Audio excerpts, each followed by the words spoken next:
Fala pessoas, tudo certo com vocês? Estou eu aqui de novo, professor Rosinho, para mais um vídeo sensacional no nosso canal. E hoje eu não estou sozinho.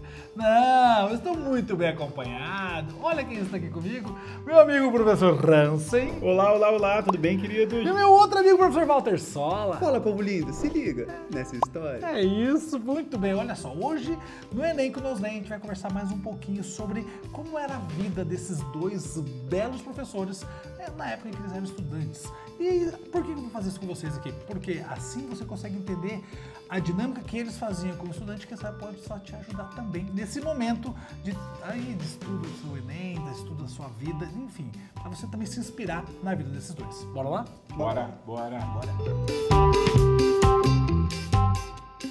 Muito bem, para começar, eu vou começar fazendo perguntas e vocês vão respondendo ao decorrer do tempo. Você pode ficar bem grudadinho comigo para a gente aparecer sempre juntinho aqui. E aí é o seguinte, primeira pergunta. Walter Sola, você vai começar respondendo. Ai.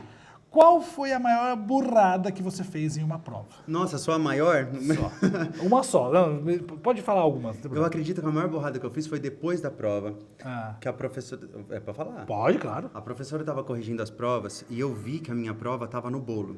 E eu só precisava fazer um traço que eu ia mudar toda a resposta. Era uma prova de matemática. E eu não sou muito bom em matemática. E aí eu fui fazer um tracinho para virar um sinal de maior ou igual. A professora viu. Tomei uma advertência, tomei suspensão e ela escreveu uma carta pedindo minha expulsão. Eu escrevi outra carta pedindo 1000 desculpas. E eu nunca mais fiz nada tão desinteligente assim, ainda bem. Muito bom, muito bom. Hansen, qual foi a maior burrada que você já fez em uma prova? Tentei resolver o que eu não sabia. Boa. O que eu não sabia, eu descobri no meio da prova que não dava para aprender sozinho aquilo que eu não tinha aprendido até a hora da prova. É interessante. Perdi um tempo que eu não tinha. Obviamente eu não acertei aquilo que eu não sabia. E perdi tempo de fazer as coisas que eu realmente sabia e poderia ter acertado. E, cara, isso é clássico, né? A galera pensa, não, vou fazer isso aqui que é o mais difícil. Mas se você não sabe aquilo, não importa se é difícil, se é fácil. Se você não sabe, não sabe. Deixa pra lá, vai fazer o que você sabe. Garante, tempo, né? Chuta, mas não perde tempo. Exato. Garante aquilo que você já sabe, e aí depois você pensa no que você não sabe. Exato. E aí você vai fazer um movimento, como o Hansen falou, vai chutar, fazer outra coisa assim. Enfim. Gente, olha só, próxima perguntinha. O que você fazia quando batia aquele desespero na hora da prova, Walter? Bateu o desespero e agora? Nossa, eu sou uma pessoa ansiosa. Então eu torço muito para não bater a crise da ansiedade, né? Tá. Se dá tempo, eu gosto de dar uma olhadinha em algum tipo de resumo que eu mesmo construí. Isso me deixa um pouco mais calmo. Se eu já tô na sala e não dá tempo mais de revisar nada, aí eu realmente tento me distrair olhando o documento, olhando o meu material escolar, eu tento me distrair de qualquer forma para que passe o tempo mais rápido possível e a gente possa focar no que precisa. Tá, boa. Hansen, quando bate aquele desespero na hora da prova, o que você faz? Ou fazia, enfim. Olha, coisas muito simples, tá, Nuno? Por exemplo, beber água. Parece bobeira, mas não é. Assim, um dos principais problemas é quando você começa a desidratar. Isso atrapalha literalmente suas funções cerebrais e seu desempenho. Então, às vezes, você está nervoso, isso te acelera também. Cara, às vezes beber uma água, não só pelo ato de se hidratar, mas pelo ato de dar uma parada. Boa. Respirar e, muitas vezes, ir para uma parte da prova que você domina mais. Boa. Essa é boa, hein? Então, essa é boa. Nossa, bateu branco, não sei o que eu fazer. Cara, bebe uma água, respira e vai para uma parte da prova que você está mais familiarizado. Depois você volta. Boa, você já tem uma parte dominada ali, eu não vou fazer aqui com calma, respiro. Vai sentindo até a autoestima de acertar as questões, né? Perceber que tem a resposta adequada para o que você está fazendo. Aí abaixou toda aquela adrenalina, aquela ansiedade, e as coisas começam a entrar nos trilhos de novo. E no mínimo você sai hidratado, né? No mínimo sai datado. No mínimo a pele vai estar melhor. E se der aquela vontade no banheiro também já vai, daquela parecida, né? Faz o xixizinho, volta feliz. É outro grau de alívio. Olha, ó. Outro grau de alívio. São quantas camadas? Quantas camadas, olha, gostei dessa, gostei. Agora eu vou inverter, agora eu vou perguntar primeiro pro Hansen. Hansen, se você fosse fazer o Enem hoje, qual seria a sua estratégia de estudo para o Enem? Mas olha só, a gente já tem uma idade. Quando a gente fazia vestibular não era Enem. Não era Enem. Então, apesar de dar muito trabalho fazer vários vestibulares, eu tinha muitas chances. Certo. Então, isso diminuía um pouco a pressão por prova. Boa. Eu fiz uma prova agora, não fui tão bem, mas eu tenho outra daqui a uma semana ou duas. Não era o único tiro, né? O tiro Não era- curto ali, né? Exato. O Enem, a gente sabe que não, ele é um tiro único, então é um dia que você tem que se preparar para estar bem. A gente não pode fingir que não. É isso. Em contrapartida, eu também só tenho um modelo para conhecer. O que antes era diferente. Porque cada prova era discursivo, diferente. É objetivo, Você cobra tinha- isso, cobra cara, aquilo. eu lembro que tinha uma prova lá na minha região do Paraná que era uma prova de somatório. Cara, a prova de somatório é um desespero, porque você tem 5, 6 alternativas e você vai anotar o número das certas, soma aquele número e é a resposta da questão. Pensa. A resposta era tipo 72. A resposta era 72, porque a última questão que Eu valia, entendi. valia Já resolvi esse 35, exercício assim, mas só de a outra teste. valia 17, Tá. entendeu? Você tinha que somar aquilo, era a resposta. Então, quer dizer, é um outro modelo de prova. Ou acerta tudo ou não acerta nada. Ou você sabe o que está fazendo e tem mais. Você podia até ter uma parte que não era inteira, integral. Porque se você colocasse, tinha uns 3 certas, você marcasse 2 certas, ou seja, você teria uma parte da prova. Então teria um valor até de nota equivalente àquilo que você acertou. Então é um outro tipo de estilo Mas de muito prova. diferente. É um outro tipo de exercício, um outro tipo de preparo. Já que o Enem, apesar de ser um tiro único, Nuno, ele é um modelo único. Então, se eu fosse hoje me preparar, eu ficaria muito bom em refazer Enems.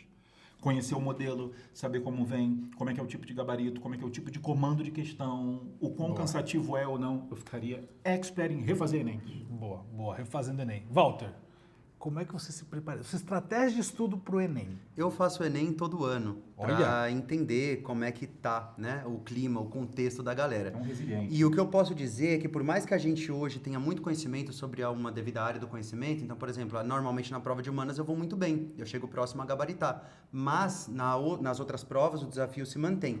Então, o que eu faria seria distribuir bem o tempo para poder aprender um pouco mais aquilo que eu não conheço, como matemática, que tem muita pontuação, escrever uma boa redação, linguagens, que por sorte a gente que é de humanas também vai bem. Se vira bem. Mas eu acho que eu organizaria mais o tempo a distribuir para poder entender melhor as disciplinas que eu ainda não conheço. Isso porque eu estou num privilégio de já conhecer bastante 2, 3, 4 disciplinas. Mas normalmente o estudante ele também tem mais uma habilidade maior para uma área X ou Y. Então, normalmente o É estudante, verdade. eu tenho mais habilidade para exatas, É então verdade. é uma prova que ele já tem mais domínio, conhece mais, e aí vale a pena essa tua dica. Pô, vou me dedicar um pouquinho mais para humanas e para a parte de linguagens. Sabe por que eu falo isso pro Enem? Porque, por exemplo, para a FUVEST, que foi a prova que eu fazia para entrar na USP, isso muito tempo atrás, eu poderia ser só bom em humanas. E por mais que eu fosse mal em matemática, em exatas, de forma geral, isso não ia me prejudicar no critério final de classificação. Porém, no Enem, existem cursos que dependem de uma nota mínima por área. Então, você precisa saber um certo mínimo daquela área, mesmo que você não tenha intimidade. Então, é importante pesquisar qual é o seu curso, qual é a universidade que você quer, porque cada universidade tem um critério diferente. Tem universidade que vai dar um peso maior para quem for bem em redação. Vai ter um outro curso de uma outra universidade que vai pontuar melhor, vai classificar melhor quem for bem em matemática. Então, é importante você ver qual é o seu caso. Boa. Isso é interessante demais também. Agora, olha só, essa aqui já é uma pergunta um pouquinho mais, vamos dizer, mais, sei lá, religiosa, esotérica. Qual seria o seu ritual? Sua superstição antes de prova? Tem algum ritual nesse sentido? Alguma coisa que você faz ou fazia quando você era mais adolescente? Eu sei lá, eu vou sempre com a meia suja de 3 semanas para fazer prova. Não sei. Não, assim, nada para mim é mais previsível do que o imprevisto. Com certeza alguma coisa vai sair diferente do que você imaginou. Fora do eixo. Então eu acho que eu me prepararia para um cenário ideal para eu saber mais ou menos como me liberar. Então, assim, que horas eu quero acordar? O que eu quero comer? Tá. Tem que ser leve. Onde eu vou deixar meus documentos? Qual música eu quero ouvir? Quem eu quero que me acompanhe? Ninguém eu quero que me acompanhe. Onde eu vou chegar? Onde eu não vou chegar? Então, eu acho que eu tentaria desenhar o melhor dia possível para que eu chegasse tranquilo. Eu acho que o ritual seria quase assim, idealizar o dia. Tipo, você fazia aquela projeção do dia. É porque o dia já tem toda a tensão dele. Sim. Eu não preciso colaborar. Sim. Cara, eu faria, sabe o quê? O ritual que eu faria fácil era um dia antes, que é o que eu indico pra galera sempre. Eu faria o trajeto até o local de prova. Caramba. Curtindo aquele momento como se fosse o dia da prova. Por quê? Primeiro, calcular o tempo. Sabendo que no dia seguinte o tempo vai ser maior, porque eu tenho mais trânsito e tudo mais. E para saber exatamente onde fica o local, qual ônibus eu tenho que pegar, enfim, o trajeto que eu vou fazer. Isso ajudaria primeiro a tirar essa já ansiedade do dia. Tudo a ver. E aí calcular já antecipadamente a quantidade de tempo que eu vou levar para o local de prova. E, obviamente, você também dá um rolezinho, né, prévio da prova, você acaba dando uma esquecida do momento e dando uma baixada naquela adrenalina. Isso é uma coisa que eu faria fácil. Essa questão da organização tem tudo a ver até com ansiedade, né? Na noite anterior, eu separo até a roupa. Boa. Eu não quero ter que pensar o que eu tenho que vestir, cara. Isso. Eu quero só focar em ir pra prova, Se sabe? esquecer de botar meia no meio da rua, vai ser meia. Pois é, e eu também fico nessa ideia esotérica que você falou, eu vou na onda. Vai. Eu fico numa, assim, no dia, eu penso assim, não vai ter problema hoje, então eu vou fugir de conflito. Então, alguém esbarrou na rua, não vou ficar chateado, porque isso vai impactar minha mente na hora. Tá. Então, eu tento ficar meio zen budista no dia. Eu tento ficar bem relaxado, bem tranquilo e não me envolver na treta que não é minha, sabe? Eu tento realmente focar num equilíbrio espiritual aí, ainda que não seja de nenhum dogma. Ok, boa, gostei. Olha só, deu branco na hora da prova. Deu branco, e aí? O que você vai fazer? Deu branco, eu respiro, deu branco, entrega a prova em branco, o que eu faço? Acho que o dar branco, ele é parte de uma tensão, né, Nuno? Ele não vai dar branco à toa. Não é como se tudo sumisse. Na verdade, é praticamente o seu corpo tirando aquilo dali, porque aquilo está te gerando algum tipo de tensão. E ele faz isso quase como um mecanismo de defesa. Quando você entende isso, você parte para outra. Porque se é um mecanismo de defesa, porque aquilo está te tensionando, quanto mais você tenta forçar a lembrança, mais você vai tensionar e mais o seu corpo vai esquecer. Você vai entrar num conflito interno. Exato. É abstrair de novo. Outra parte da prova, um banheiro, uma água, outra coisa. Começa a passar o cartão com calma, porque é uma coisa muito mecânica, então é uma coisa que tende a te acalmar, porque aquilo não vai te exigir intelectualmente. Com cuidado, usa o seu documento para ter certeza que a linha está certa. Foi pintando, daqui a pouco volta. O branco, daqui a pouco ele volta. Aí você, é isso. Aí você faz. Aí encosta e vai para o outro lado. Eu falaria sobre o tempo, né? O fator do tempo. Porque quando a gente tenta colocar o branco na parede e fala, vai, fala! Ele não vai falar. O branco é muito teimoso, cara. E aí eu acho quanto melhor... mais você pressiona ele, mais ele fica, né? Então deixa ele lá um pouquinho. Vai ter que esquecer ele um pouquinho, que daqui a pouco ele vem conversar. Boa. Muito bem. Tem alguma música, alguma série, alguma coisa que vocês fariam ou consumiriam para ajudar a pensar na prova, para ajudar na prova? Sei lá, eu tenho dificuldade em matemática, vou assistir Uma Mente Brilhante, sei lá. Eu tenho dificuldade em humanas, vou assistir, sei lá, Senhor dos Anéis, não sei. Tem alguma coisa, uma série que vocês indicariam para a galera consumir antes da prova ali, nessas últimas semanas da prova, enfim? Se for para estudar, eu conheço uns professores muito bons. Eu conheço umas professoras muito boas e, assim, é incrível como existe o poder de apenas com um vídeo você aprender alguma coisa e ganhar um ponto. Então, é claro que é melhor estudar desde o começo do ano com planejamento perfeito. Com certeza é o ideal. Como a gente vive num mundo real e não num mundo ideal, pode ser que você não tenha todo o tempo do mundo. E então você precisa, às vezes, assistir um vídeo de uma revisão. E aí você pode se utilizar de pessoas muito talentosas que a gente tem. Agora, esse do ponto de vista mais assim para estudo, né? Agora, para relaxar, para se entreter, eu acho que isso é super pessoal. Mas eu gosto de assistir coisas que não me façam pensar para nada. Boa. Se me fez pensar... Cancela. Não é a hora. Filme para pensar nessa época. Eu preciso de algo bobo, seja para assim. rir, para chorar, algo coisa. tranquilo, algo é isso aí. Então acho que a ideia é uma animação, pode ser um anime, pode ser um outro tipo de arte, mas eu gosto de tentar não pensar, ainda que seja difícil. Abstrair. Assim, acho que eu não tenho muito a acrescentar. Se você quer relaxar, acho que tem que ser uma sériezinha conforto. Tá super perto do Enem, então é para você se sentir bem. Dá uma risada, não pensa muito e vai. Agora, quando você perguntou, eu entendi também que poderia ser aquelas pessoas que querem ter uma série como fonte de estudo, um filme como fonte de estudo. Aí, eu vou indicar uma coisa. Se alguma série que você já é fã, já curte, algum filme que você curte, e que tem esse papel natural, funciona ali como uma referência de redação, funciona como alguma coisa de história, aí eu acho que você pode sim usar aquilo porque você já tem familiaridade. Agora, se você for pegar agora uma série para tentar assistir aquela série como fonte, por exemplo, de citação para redação ou de contexto histórico, eu acho que você acaba criando mais uma preocupação na cabeça que eu preciso assistir essa série quase como se fosse uma nova matéria para estudar. Aí eu acho que pela época do ano já está pesado. Boa. Então se você curte alguma coisa que tem esse papel, que pode ser usado como uma referência da redação, que fale de sociedade, usar que como fale de repertóriozinho ali. como um repertório, aí eu acho que é super válido, você já gosta, você não vai ter dificuldade de lembrar. Agora, não cria mais um problema para sua cabeça, pelo amor de Deus. Boa, boa, muito bom. Agora sim, qual foi o truque mais esquisito que vocês já tiveram de que fazer para estudar? Sei lá, eu coloquei um monte de post-it no banheiro enquanto eu ia sentar lá no banheiro. Qual foi o truque mais...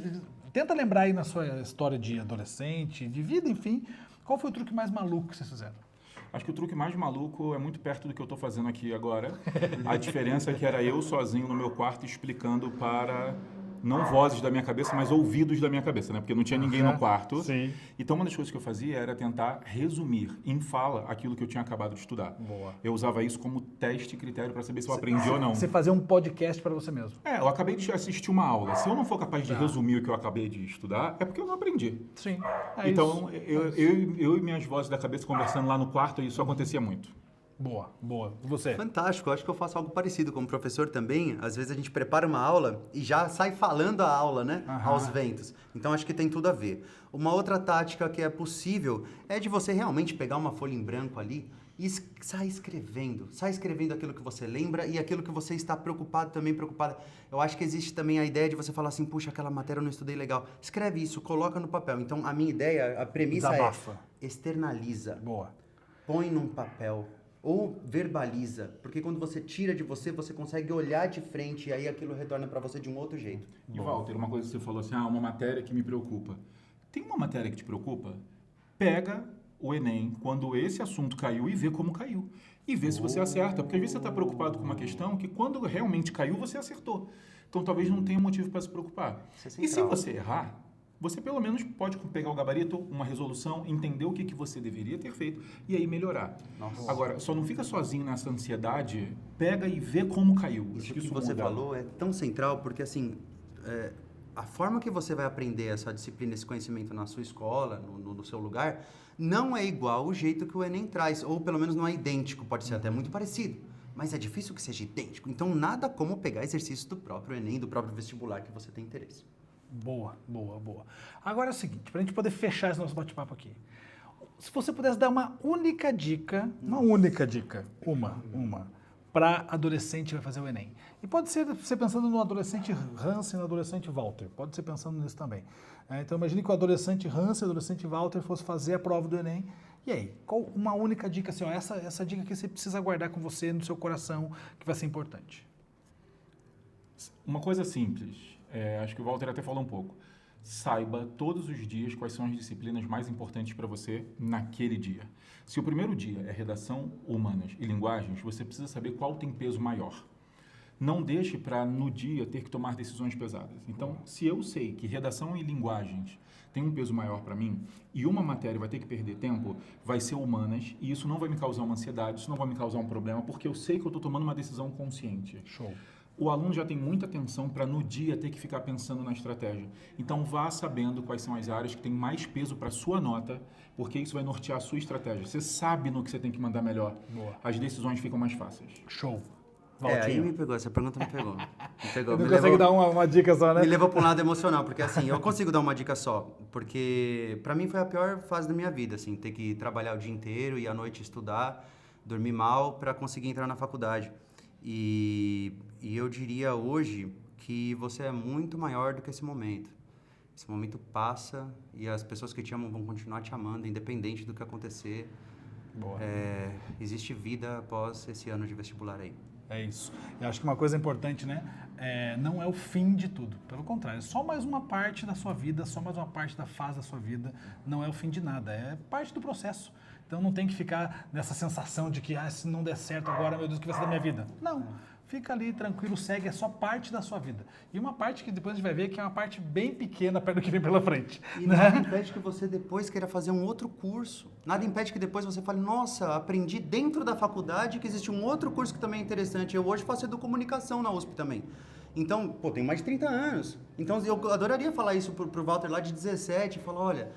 Calma. Nossa, tem muito por vir. Tem muito por vir e a gente vai estar do seu lado de qualquer maneira. E vá animado para a prova, porque o Enem é só o primeiro dia da sua faculdade. Então já vai animado. Já vai feliz, já vai feliz. É só para cima. É isso. E aí, pessoas, gostaram desse nosso bate-papo? Bom, primeiro de tudo, já segue, né? Hansen aqui nas redes sociais e Walter Sola no Se Liga, né? Por favor, amigos, muito obrigado. Obrigado Um por abraço você, aqui, irmão. coisa mais Pode linda. parar. Obrigado. Muito obrigado. Gente, é isso, vamos com tudo. O Enem tá chegando, arrebentem. Valeu, até a próxima. Fui!